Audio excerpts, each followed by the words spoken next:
फतेहाबाद के दिव्यांगों को आज भारत सरकार की ओर से शारीरिक सहायता के उपकरण उपलब्ध करवाए। सांसद सुनीता दुग्गल ने बताया कि भारत सरकार की ओर से अभी तक जिला के विभागों को करीब 20 लाख रुपए से अधिक राशि के उपकरण बांटे जा चुके हैं।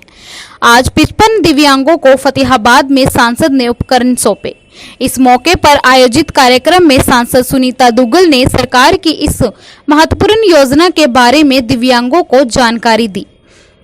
इसके बाद मीडिया से बातचीत करते हुए सांसद सुनीता दुग्गल ने कहा कि प्रधानमंत्री नरेंद्र मोदी की दिव्यांगों को सहारा देने की इस महत्वपूर्ण योजना से दिव्यांग भाई बहनों को काफी लाभ पहुंच रहा है। उन्होंने कहा कि फतेहाबाद की व्यवस्था की जा रही है कि जिला स्तर पर एक कार्यक्रम आयोजित करके सभी दिव्यांगों को एक साथ इस तरह के उपकरण उपलब्ध करवाए जाएं। न्याय अधिकारिता जो मंत्रालय है, सामाजिक न्याय और अधिकारिता मंत्रालय, भारत सरकार की तरफ से जो दिव्यांग हमारे भाई हैं उनको यहाँ पर जो है वो उपकरण दिए जाते हैं। तो उसमें अभी तक हमारी सरकार की तरफ से 30 लाख से भी ज़्यादा रुपए के जो है उपकरण दिए जा चुके हैं। आज जो है वो 55 उपकरण हमारे इन भाइयों को बहनों को जो है वो दिए गए हैं, जिसमें ट्राई साइकिल भी है, जिसमें कानों की मशीन भी है और जिसमें जो है ये साइकिल आपने देखी जो है। तो ये सभी दिव्यांग भाइयों के लिए पहले एक इनका जो है एक जो ये सर्वे किया जाता है, उस सर्वे में जो भी हमारे ऐसे दिव्यांग भाई आते हैं तो उनको फिर उसके बाद ये उपकरण दिए जाते हैं। ये भारत सरकार की तरफ से माननीय प्रधानमंत्री श्री नरेंद्र मोदी जी ने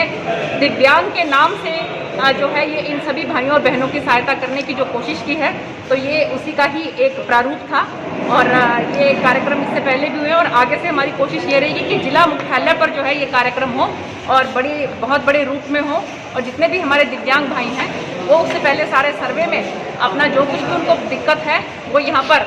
रेड क्रॉस डिपार्टमेंट में यहाँ पर और डीसी साहब के पास अपना बताकर उसके बाद जो भी सहायता हो सकेगी उनको दी जाएगी सरकार की तरफ। वहीं मीडिया से बात करते हुए सांसद सुनीता दुग्गल ने कोरोना मरीजों के साथ खाना और दवाइयां देने को लेकर बदसलूकी की शिकायतों पर संज्ञान लेने की बात कहते हुए कहा कि इस तरह किसी अधिकारी द्वारा कोरोना मरीजों से बदसलूकी करना गलत है और ऐसे दोषी अधिकारियों के खिलाफ सख्त कार्रवाई की जाएगी। मैं अभी बात करती हूँ सीएमओ साहब से, ऐसी बात होनी नहीं चाहिए। देखिए, क्योंकि जो ये हमारे जो डॉक्टर्स हैं ये भी अपनी जान जोखिम में डालकर जो है वो सभी का इलाज करते हैं। अगर कहीं किसी अधिकारी या कर्मचारी की वजह से कहीं कोई इस तरह का मामला आया है तो मैं उसको जरूर देखूंगी मैं, लेकिन मुझे लगता है कि सबकी कोशिश ये है कि हम सब लोग मिलकर जो है वो इस कोरोना महामारी से निपटें, इससे लड़ाई करें और इसको हम दूर भगा दें और इसको यहाँ से हरा दें। वहीं बारिश के चलते फतेहाबाद में जल भराव की समस्या दूर नहीं होने के सवाल पे सांसद सुनीता दुग्गल ने कहा कि जन स्वास्थ्य विभाग और नगर परिषद के अधिकारियों से इस बारे में रिपोर्ट ली गई है और पानी निकासी को लेकर जरूरी कार्य के लिए टेंडर पारित हो चुके हैं। बारिश के बाद जल्द ही यह काम पूरा कर लिया जाएगा, जिससे पानी निकासी की समस्या खत्म हो जाएगी। देखिए, उसमें सारी चीजें मैं खुद गई थी वहाँ पर धर्मशाला रोड पर। उस धर्मशाला में मैंने जाकर सारी समस्या का जो है वो मैंने देखा था, संज्ञान लिया था और उसके बाद जो है उसमें 103 लाख का एक और 170 लाख के करीब दो जो है उसमें टेंडर पास हो गए हैं, जिसके अंदर जो है वो सीवरेज का भी और इसके साथ साथ जो वहाँ पर जो सिस्टम बनना है पानी का उसके लिए भी जो है वो सरकार की तरफ से पास हो गया है। लेकिन ये बारिश की वजह से अभी जो है जैसे ही बारिश थोड़ा खत्म होती है तो तुरंत प्रभाव से वहाँ पे काम शुरू हो जाएगा और उनको जो है राहत मिलेगी। सांसद सुनीता दुग्गल ने SYL के पानी को लेकर कहा कि भारत सरकार के मध्यस्थता से दोनों राज्यों के मुख्यमंत्रियों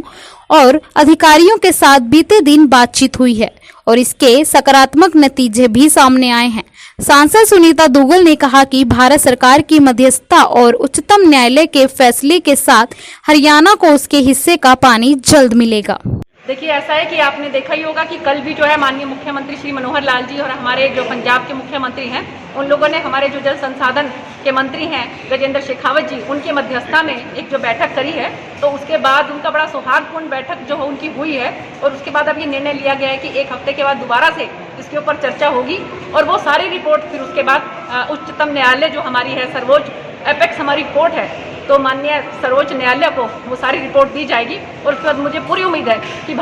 हमारी भारत सरकार के साथ जो मध्यस्थता में ये जो बैठक होंगी इनकी अच्छे जो है सकारात्मक इनके रिजल्ट्स निकलेंगे और हमें हमारे हिस्से का पानी मिलेगा। एक जो भाजपा के जिला अध्यक्ष जो नियुक्त किए गए हैं वो किस आधार पर किए गए हैं? देखिए, जिला अध्यक्ष जो हैं, जो भी पूरे के पूरे हरियाणा के अंदर नियुक्त किए जाते हैं, वो संगठन का